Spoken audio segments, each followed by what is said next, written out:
নদী তীরে মাটি কাটে সাজাইতে পাঁজা পশ্চিমী মজুর।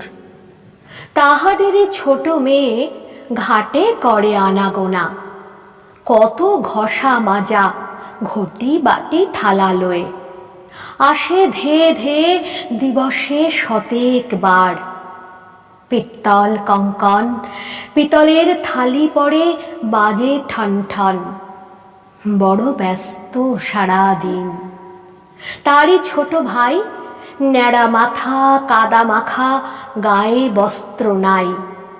পোষা প্রাণীটির মতো পিছে পিছে এসে বসে থাকে উচ্চ পাড়ে দিদির আদেশে, স্থির ধৈর্য ভরে।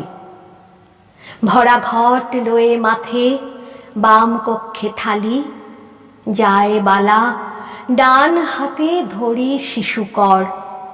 জননীর প্রতিনিধি, কর্মভারে অবনত অতি ছোট দিদি।